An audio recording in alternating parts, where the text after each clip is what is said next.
What kind of plants do you get if you want easy, low maintenance plants that are gorgeous and don't require a $400 aquarium light? Crips.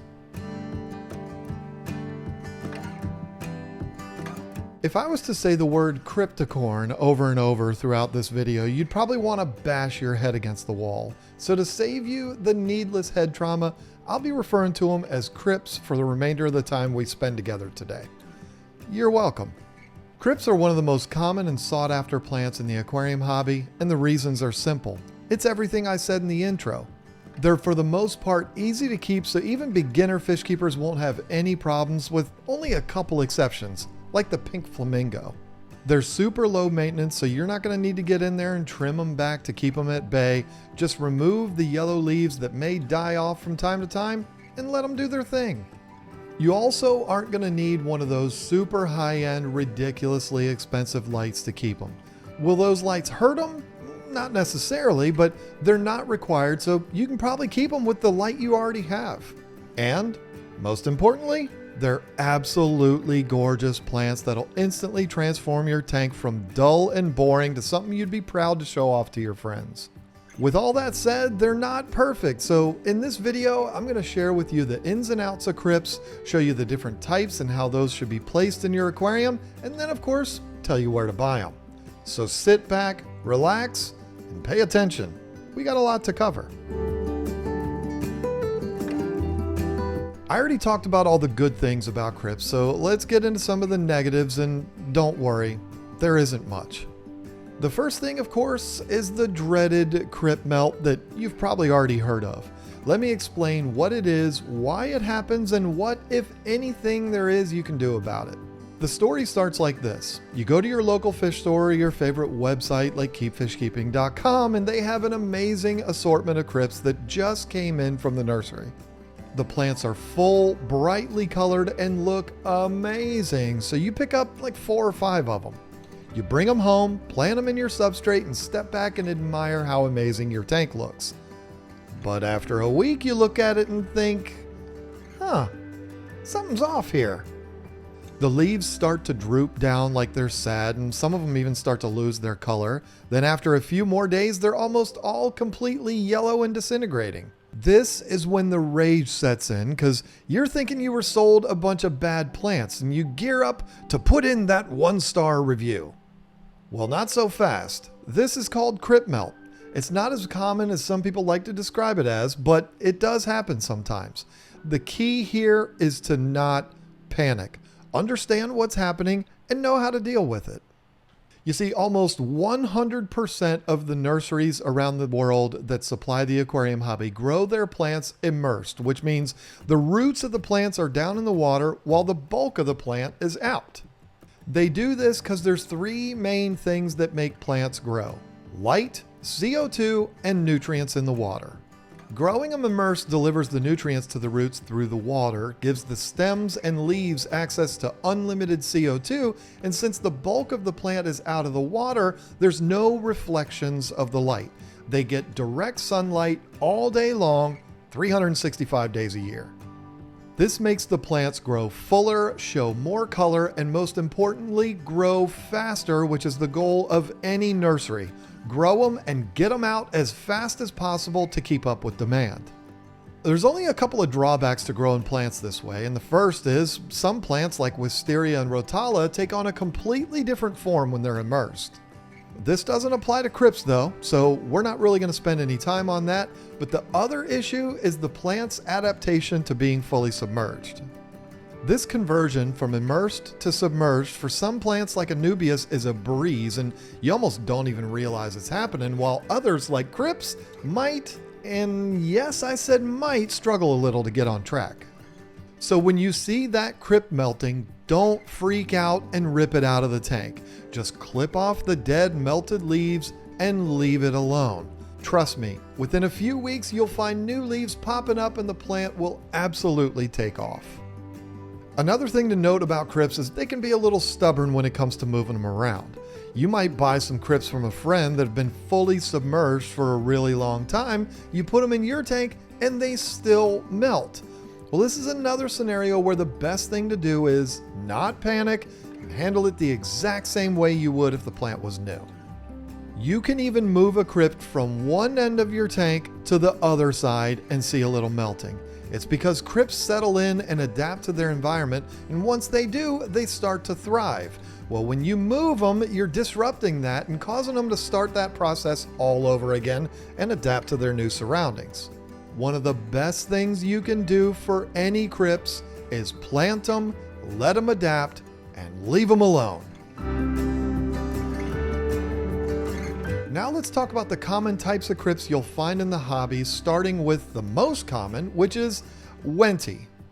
Well, that's how I say it anyway. Crip Wenty is available in 3 different flavors: green, red, or otherwise known as Mioya, and bronze, or again, otherwise known as Tropica. Don't get this last one confused with the Tropica brand. This is not a plant exclusive to the Tropica company. Everyone's got them. In fact, a lot of people will just call them Wenty Bronze just to avoid this confusion. All 3 of the varieties of Wentys are full, fast growers with long, thin leaves that are either green, red, or bronze. Shocker, I know. Something that a lot of people don't realize is when you buy a Crip Wenty, you're actually getting a bunch of plants in one. Crips are rosettes, so they have a lot of leaves popping up out of the middle. Well, when you first get them, you can break them apart from the center and separate them into multiple plants. Yeah, they'll be smaller pieces, but you buy one plant and you can easily separate it into 4 or 5 smaller ones and spread them out. If you have a little patience, they'll fill in and look absolutely amazing in the middle or front of your tank. Next is Crip Walkery Lutia, or Lutia. I call them Lutia, and to be honest, I'm not even sure why. It just looks like the way it's supposed to be said. This is a gorgeous full plant with long leaves, and it's a nice fast grower. It's not one of our best sellers, and I really don't understand why. It's a nice dark green, and like I said, it fills in really fast, so it's perfect to fill in large gaps in your aquascape. This is a plant you'll want to put in the mid area of your tank, maybe in front of like a bigger plant like a sword or some kind of stem plant or something. Highlight that bigger plant with this in front of it, not all the way in the front of the tank, but in the mid area. Just plant it there and let it do its thing.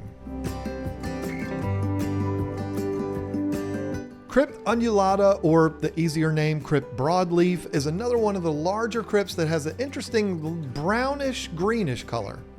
When you get them smaller, the leaves will be a bright green, but as they grow, they'll get a nice dark and much more full color. This is another one that doesn't exactly fly out the door here, and it baffles me. How could you not want a plant that has this kind of impact? Crip Borales is one of my personal favorites, and it's one that doesn't really look like it fits with all of the other crips. It's got long, skinny leaves that look more like tentacles than anything else. This is another fast grower that's a standout from the rest, and you can look at it and see why. Take one of these and put it amongst other crips or stem plants and just watch how your friends look around and say, wow, these are all big, fat, pretty plants, but what's that one? Now let's get into a couple of the smaller varieties of crips that'll complement the others, but you don't want to hide them behind bigger crips. If you put something like a Crip undulata towards the front of your tank and then a lucens behind it, you'll probably never see the lucens again, so just do it the other way around. Well, I guess we ought to start with the lucens since I just mentioned it. This is a crypt that's only going to get around 3 to 4 inches total with a nice long stems and smaller leaves on the end. Again, I love these as a way to accent bigger, fuller crypts, but just don't hide them. And then there's one of the most popular, best-selling crypts in the hobby. I'd say next to the 3 Crip Wenty varieties, the Crip Parva is the one we struggle to keep in stock. Look how tiny this plant is. It's the first crip we've talked about that almost everyone who sees it for the first time has the same reaction.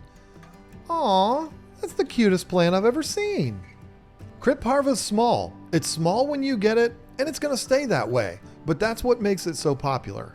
Aquascapers love to use it to highlight the bottom of like rock formations or just fill in space in the front of the tank. You can even use Crip Parva to develop a carpet in your tank to completely fill in those bare spots in the substrate. Just be aware that if you're going to try this, you're going to have some patience. Crip Parva is an extremely slow growing plant, so don't expect to walk away and come back a few weeks later and find everything all full like a lush carpet. It's going to take way longer than that, but if you're able to accomplish it, you'll be thrilled with the results. Now, the last one to talk about is the very popular but quite elusive pink flamingo. It's called the pink flamingo for the exact reason you think it is. It's one of the most unique Crips in the hobby, and it's the only one I wouldn't consider to be easy to keep. They're hard to find, they're not cheap, and they're not as forgiving as others, so as appealing as it might be, I'd advise a newer plant keeper just start off with others that we've discussed, get a good hold on how to manage a planted aquarium, and then give the pink flamingo a try. I just don't want you to waste a bunch of money, but we've got them if you want them.